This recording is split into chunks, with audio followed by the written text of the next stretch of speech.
So let's assume that you as a parent have decided, yes, you want to ask for an independent educational evaluation. When do you ask for it, Julie?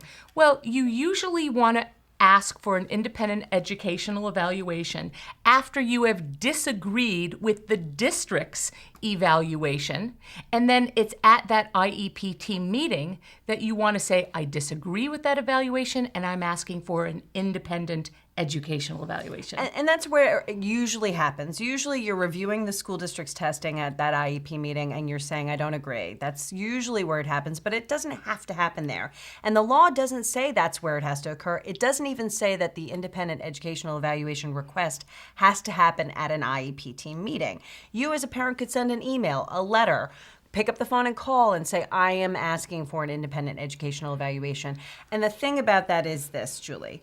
If you do it that way, if you haven't asked for it at that IEP team meeting, the school district very likely will respond by saying, well, now we need to convene an IEP team meeting to review that request. So it's a good practice and a good suggestion to a parent that if you think you might be disagreeing with the school district's testing, that you walk into that IEP team meeting prepared to ask for the eval. Right, because it's just one layer you'll be removing from the process. One, it might avoid waiting to go to another IEP team meeting, which could take sometimes, Jen, months to get another one on the calendar.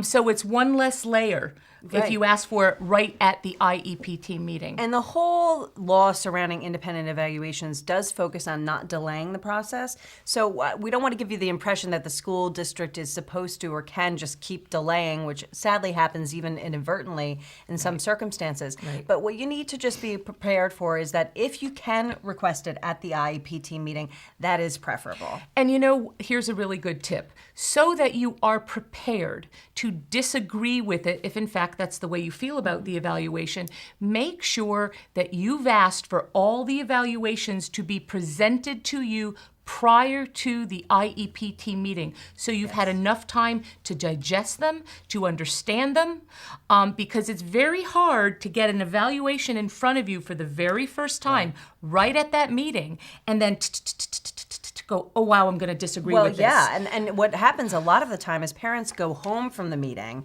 having tried to do exactly what you're describing. They get home, they start really reading it, and they say, wait a minute, I don't agree with this. And that's why there isn't a requirement that it be raised at that meeting. So the good practice is to get the evaluations in advance so that when you get to the meeting, you're prepared to discuss them. But if you don't, as many parents don't, they don't get it in advance because the school it literally says it's hot off the presses, we just printed it out this morning, then you just need to know that you still have the right after the meeting to say, I've now reviewed it and now I'm asking for an independent evaluation.